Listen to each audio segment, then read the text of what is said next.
7 पाप में से एक पाप ऐसा है जिसका दंड यमराज नहीं देता, धर्मराज नहीं देता, चित्रगुप्त महाराज नहीं देते, नरक में जाकर नहीं भोगना पड़ता, स्वयं महाकाल उसका दंड देते और ऐसा ऐसा भुगताते हैं, ऐसा ऐसा भुगताते हैं कि शरीर भी रहता है और भोगना भी पड़ता है, कष्ट भी भोगना पड़ता है। वो केवल 7 पाप में से एक पाप है और जिंदगी में उस पाप को याद रखना, वो 7 पाप में से कौन सा पाप है जिसका दंड स्वयं महादेव भुगताते हैं। अब लोग कहेंगे गुरुजी ये पाप का दंड तो यमराज को भुगताना चाहिए, धर्मराज को भुगताना चाहिए, चित्रगुप्त को भुगताना चाहिए, फिर भगवान महादेव को भुगताते हैं। शंकर भगवान कर रहे हैं 7 पाप में से स्कंद पुराण कहती है एक पाप ऐसा है जिसका भोग भगवान देवाधिदेव महादेव मरने से पहले भुगता देते हैं, मृत्यु से पहले भुगताते हैं। वो कौन सा पाप है?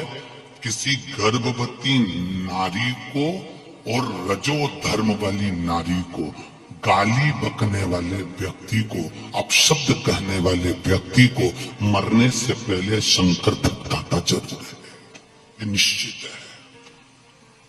कौन को? जम के बोलिए जरा, कौन को? गर्भवती नारी। कोई नारी गर्भ से है, कोई स्त्री गर्भ से है, उसको कोई ने अपशब्द कह दिया, गाली दे दिया, ताना दे दिया, खूब आड़ा टेढ़ा बोला, खूब गालियां दी, जिसने दिया वो तैयारी कर बैठ जाना कि मरने से पहले तुझे भुगतना पड़ेगा। कोई रजोधर्म से है, रजस्वला है, 7 दिन तक 5 दिन तक नारी काम नहीं कर पाती है, 5 दिन 7 दिन मंदिर में नहीं जाती है। रजोधर्म के समय पर अगर उस नारी को किसी ने गाली दी है, अपशब्द कहा है, ताने दिए हैं, कोई ने आड़ा टेढ़ा बोला है, उसको भुगतना पड़ता ही है। 7 पाप में से एक पाप ऐसा है जो महादेव मरने से पहले भुगता देता। मेरा माताओं से एक निवेदन है, देवरानी जेठानियों से भी निवेदन है, परिवार के लोगों से भी निवेदन है, जब नारी रजस्वला धर्म में रहे, रजो धर्म में रहे, 5 दिन वो काम नहीं कर पाती है, उस समय पर तुम्हारा मुंह नहीं फूलना चाहिए, तुम्हें अपशब्द नहीं कहना चाहिए। घर में अगर काम करना हो तो करो, नहीं तो अपशब्द मत करो। जो हो गया उसको भूल जाओ।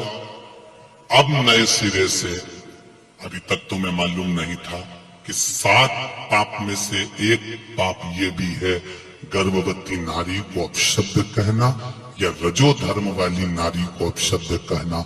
7 पाप में से ये वाला पाप मेरे महादेव भुगताएं, उससे अच्छा है अब मैं कभी भी, भले मुझसे बनेगा उतना काम कर लूंगी, पर कभी मुंह नहीं फुलाऊंगी, कभी अपशब्द नहीं कहूंगी, कभी गाली नहीं दूंगी, कभी आड़ा टेढ़ा नहीं बोलूंगी।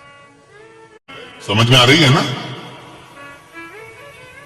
बस उस कथा को हमें समझना है, उस विचार को। 5 दिन 7 दिन नारी रजो धर्म में होती है तो उसको सही से भोजन भी नहीं प्राप्त हो पाता है। कई जगह पर तो इतना टेंशन हो जाता है। बोलो सही है कि गलत है?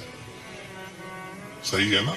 कई बार ऐसा होता है उसके साथ में कि उसको भोजन तक नहीं मिल पाता सही से।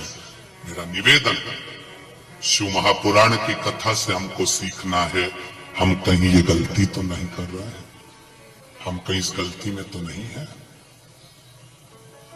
श्रेष्ठ कर्म की ओर, श्रेष्ठ काम।